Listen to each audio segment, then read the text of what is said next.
Olá pessoal, sejam bem-vindos ao canal. No vídeo de hoje vamos falar sobre o atual processo que envolve o deputado federal Eduardo Bolsonaro, as acusações que ele enfrenta e, o mais importante, analisar com calma os argumentos que podem mostrar uma visão alternativa, além de trazer exemplos de casos parecidos no Brasil, onde atores políticos ou ex-atores buscaram apoio ou intervenção no exterior. O objetivo: dar subsídios para quem quiser debater o tema com mais profundidade ou simplesmente entender todas as facetas. Vamos lá ver se essas acusações são verdade ou equívoco. Para começar, vale fazer um panorama rápido. O inquérito foi aberto pela Procuradoria-Geral da República e autorizado pelo ministro Alexandre de Moraes, do Supremo Tribunal Federal, contra Eduardo Bolsonaro, por suposta atuação nos Estados Unidos para influenciar o julgamento no Brasil. A investigação aponta que ele teria articulado medidas junto ao governo dos Estados Unidos para pressionar autoridades brasileiras, mais especificamente para interferir em decisões do Judiciário no Brasil. A Polícia Federal indiciou Eduardo e também o ex-presidente Jair Bolsonaro pelos crimes de coação no curso do processo e tentativa de abolição violenta do Estado Democrático de Direito. Então, o que está em jogo? Se a atuação de Eduardo pode ser vista como direito de parlamentar de atuar, fiscalizar, questionar decisões do Judiciário, ou se ultrapassou os limites legais, da soberania nacional, da interferência estrangeira? Vamos analisar esse caso à luz dos princípios e da Constituição brasileira para descobrir. 1. Direitos parlamentares e liberdade de expressão. Um deputado federal tem o direito constitucional de questionar decisões, fiscalizar poderes, criticar o judiciário. Mesmo que seja forte a crítica, ela faz parte da democracia. Eduardo alega que sua atuação era defensiva para proteger direitos políticos, liberdade de expressão, denunciar perseguição, etc., e não necessariamente como conspiração estrangeira. Mesmo residindo no exterior, ele ainda é parlamentar. O fato de estar nos Estados Unidos não automaticamente significa que está conspirando contra o Brasil. No exercício do mandato parlamentar, ele pode construir estratégias políticas de lobby ou interlocução, algo que já ocorreu com outros parlamentares, ainda que seja controverso. Ausência de condenação ou de provas definitivas até agora. Embora haja inquérito e indiciamento, isso não é igual à condenação. Não se comprovou de fato que ele conseguiu influenciar decisões de forma ilícita. O princípio da presunção de inocência é um direito fundamental que garante que toda pessoa acusada de um crime seja considerada inocente até que sua culpa seja comprovada de forma definitiva, através de uma sentença penal condenatória transitada em julgado, onde não cabe mais recurso. Isso significa que o ônus da prova cabe à acusação e que o acusado tem direito a ser tratado como inocente durante todo o processo, não podendo ser punido antes de uma condenação final. O ministro Alexandre de Moraes, por exemplo, autorizou a investigação, mas isso por si só não significa certeza de condenação. Terceiro, vício de enquadramento ou risco de excessos. Eduardo está sendo acusado de tentativa de abolição violenta do Estado Democrático de Direito e coação no curso do processo. Será que, de fato, mudar de estratégia política, residir no exterior, propor medidas de pressão, ainda que criticáveis, equivalem a crimes dessa gravidade? Onde está o limite entre lobby político externo legítimo, apesar de controverso, e crime contra o Estado ou soberania? É preciso definir claramente.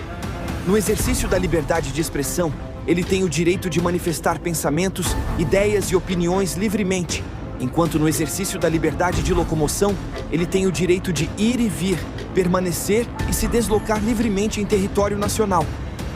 Ambos são direitos fundamentais assegurados pela Constituição brasileira, com limites estabelecidos pela própria lei, como a vedação ao anonimato na liberdade de expressão e a necessidade de respeitar a lei para a locomoção. 4. Soberania nacional e jurisdição internacional. Quem define?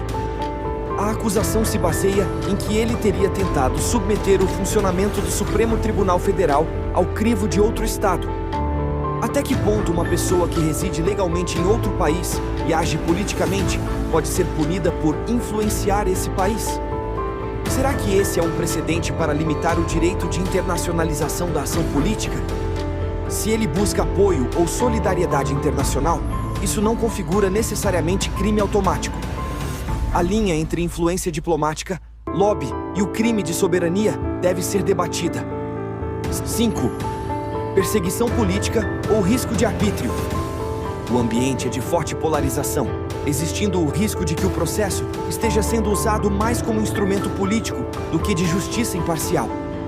Ele mesmo já declarou que o indiciamento não se trata de justiça, mas de desgaste político. Isso reforça o argumento de que não há igualdade de tratamento, ou que o processo tenha características de exceção ou pressão. Isso reforça o questionamento da defesa sobre perseguição política. 6. Mandato parlamentar e imunidade. Mesmo licenciado, ele está filiado a mandato parlamentar federal. O parlamentar tem certa imunidade ou presunção de que suas ações são no exercício de mandato ou de representação, levando a acreditar que se trata de lobby ou interlocução internacional. Isso está dentro do escopo de atuação.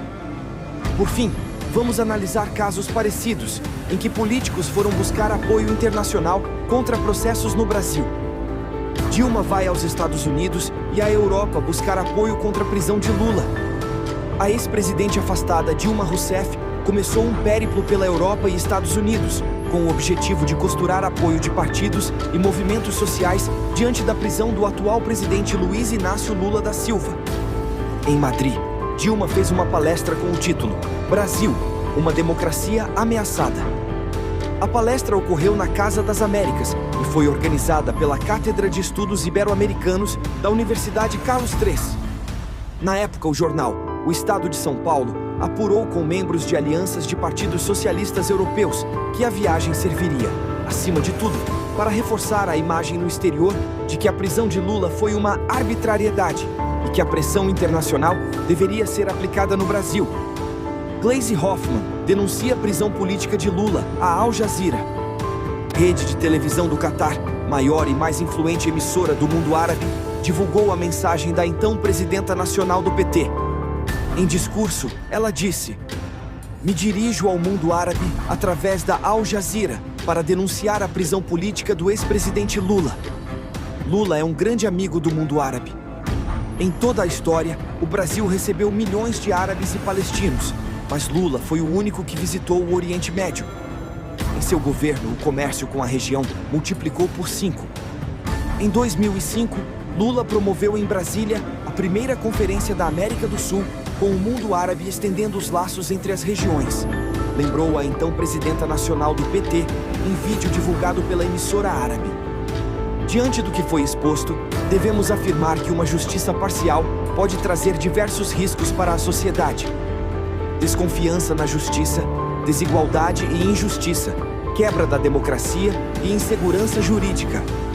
Dito isso, o veredito é: decisões equivocadas. Se você gostou desse vídeo, curta, compartilhe e deixe nos comentários o que você acha. Obrigado por assistir. Até o próximo vídeo.